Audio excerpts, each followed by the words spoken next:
I think it's absolutely fascinating when we get some of these big CEOs and former executives at companies to discuss and talk about things that are happening at their rivals when they were at the company. And one of the latest things that we've got here is Mr. Shuhei Yoshida. This guy is a veteran in the gaming industry with Sony over 30 years and helped ship so many products and so many systems. He was absolutely an asset and definitely a positive force when it comes to the gaming industry. But I have something that's a bit interesting here with what he's talking about when it comes to the Nintendo Switch 2. Now, things get a lot more interesting here because Mr. Shuhei Yoshida actually talked about the Nintendo Switch 2, and what he had to say was very interesting because on one hand, you can definitely look at what he's saying and say, okay, I understand that in terms of what he's trying to say, considering the recent or most recent systems that Nintendo has done.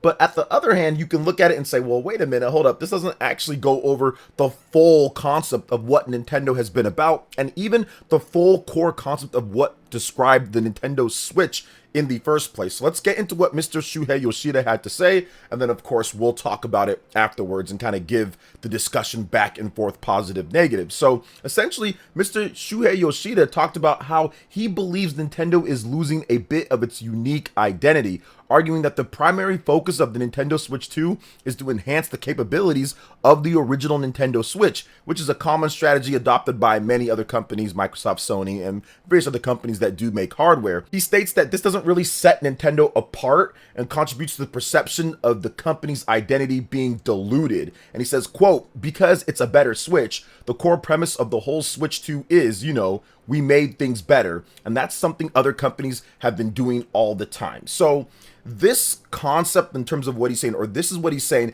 I think that there's twofold. One, like I said, you can look at it and say, yeah, they're just kind of upgrading what they've already done beforehand.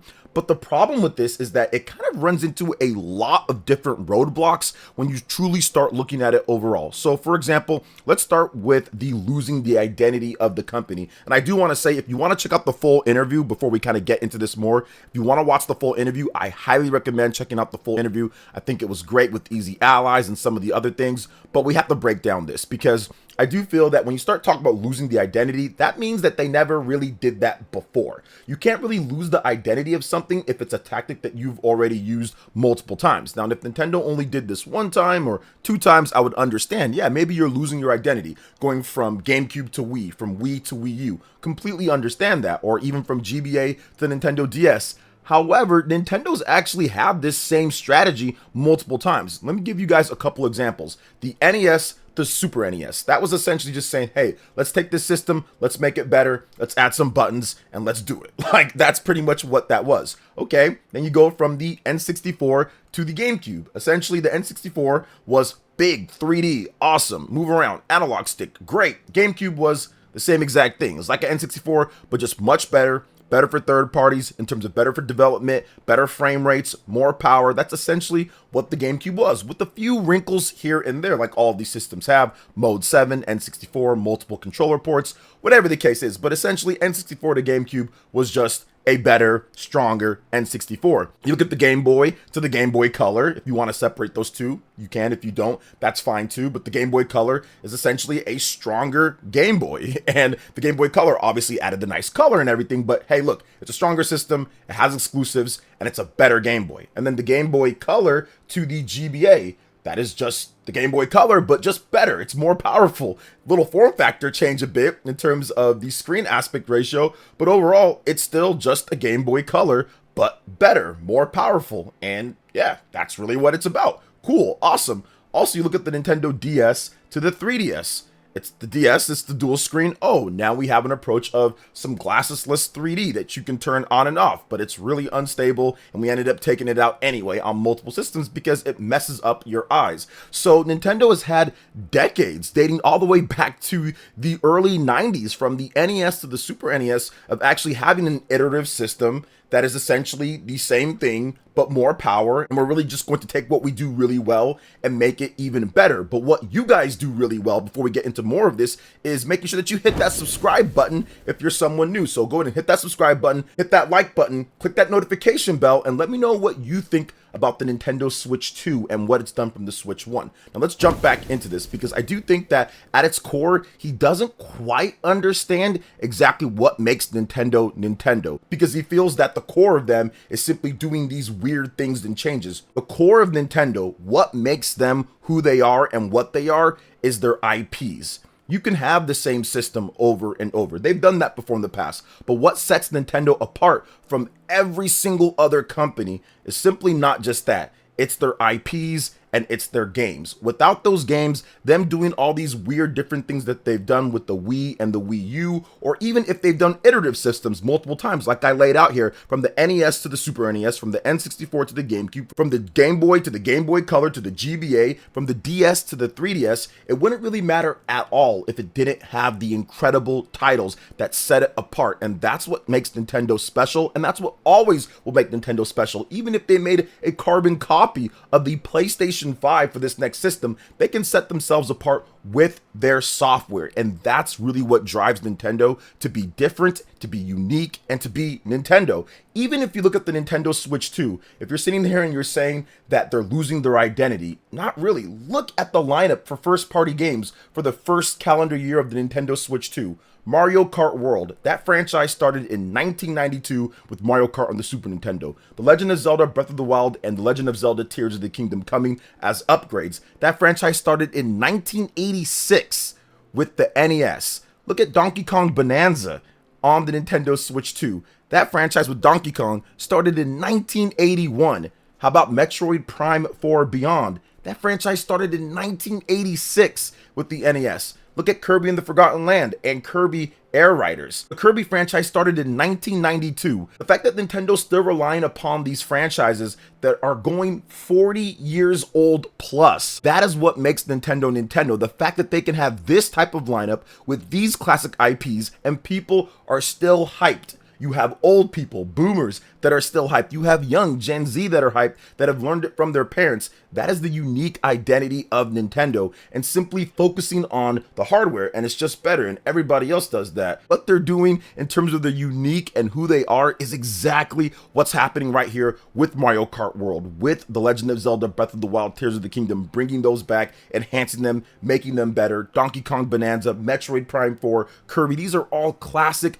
old school franchises that are just as fun, fresh, and relevant as they were all the way back when I first played them on the NES and throughout Nintendo's history. So while I respect Shuhei Yoshida for what he's done at Sony, and I think that he's entitled to his opinion, his thought process here almost makes it kind of whittle down what Nintendo is to simply just hardware. It's more than that. The games make everything. The games are first and foremost, and then everything else is second. And if you talk to Nintendo, if you talk to any of the people that really brought the company up, that is what set them apart. That is what made them unique, and that's what's going to continue making them unique even if they decide to make a Nintendo Switch 3. The games and how they take the tech, how they implement it, and how they make something different from the other companies is exactly what makes Nintendo Nintendo. So I don't believe Nintendo's diluted at all. I don't think that they're losing their identity at all. And remember, the core concept of the Nintendo Switch was to take all of the different concepts that they've made over the years, which Mr. Takahashi talked about this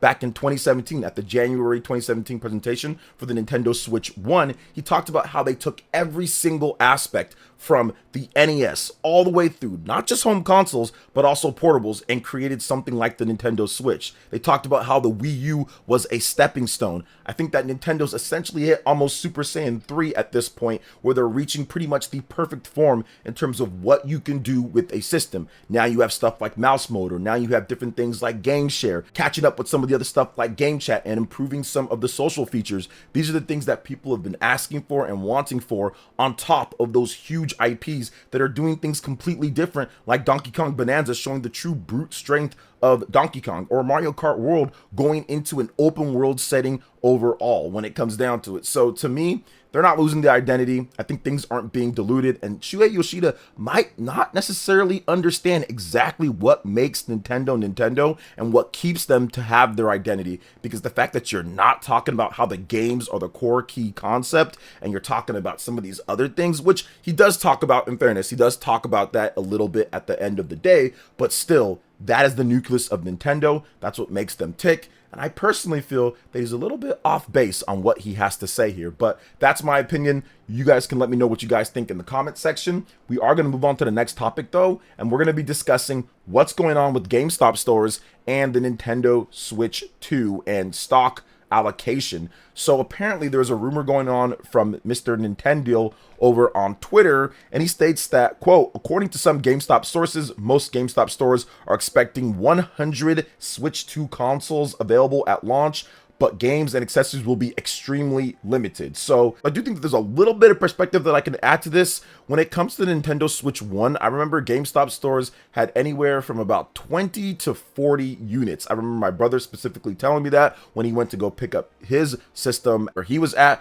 I picked up my system at Best Buy. They had a lot of systems at Best Buy. I think they had about 100 or so. I know there was about 100 of us or so in line. So I do think that that was, some places had that, but a lot of places didn't even have 30 to 40 units of the Nintendo Switch 2. So that is definitely a big bump above. Despite GameStops going out of business left and right, there still are a number of GameStops up. So that's definitely a good thing. Now, having accessories be extremely limited, that's definitely not a good thing. You don't want limited accessories. So I'm hoping that that turns out to be not correct overall, but we'll definitely have to see on that. And remember, this is just GameStop. There's going to be Amazon, there's going to be Best Buy, there's going to be Target, there's going to be Walmart, there's going to be a number of places that have the Nintendo Switch 2 and probably just as good of stock, if not better. I think even some places like Best Buy, which have less locations than GameStops in many areas, I think Best Buy could have a lot more than that. So the stock situation is looking pretty good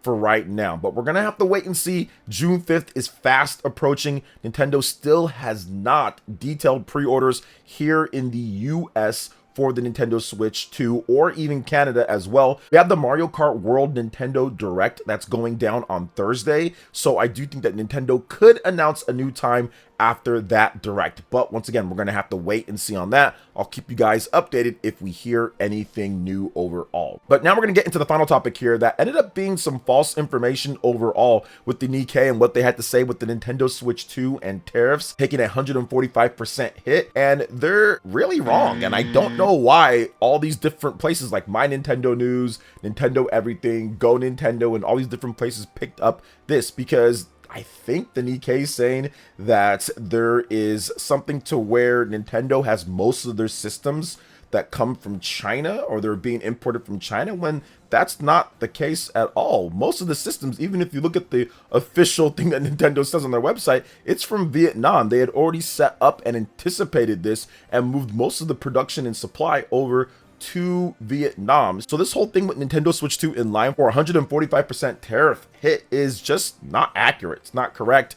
We've actually had some people come out and state that on Twitter, that this is not correct as well. Mr. David Gibson came out and said that. Jake Randall came out and said it. Nintendo Prime came out and said it overall. There are a number of people that have came out and said that's not correct overall when it comes down to it. So it is what it is. It's some misinformation. Once again, misinformation is running rampant on the Nintendo Switch 2. People are sometimes looking for clicks and other times just being confused. So just watch out for that, guys. I would say when it comes down to any of these rumors or information, you take it with a little bit of a grain of salt until we actually get full confirmation overall, or it's something that you can specifically see and it's easily digestible yourself, because there are just a lot of people saying all sorts of stuff, and it doesn't help when websites are also putting out false information. Just be careful, guys. A lot of misinformation overall. No shots really at Insider Gaming. They try their best, I think. But at the same time, there's been a swath of misinformation. I did make a full video going over that, so if you want to look at that video, I'll have it linked for you guys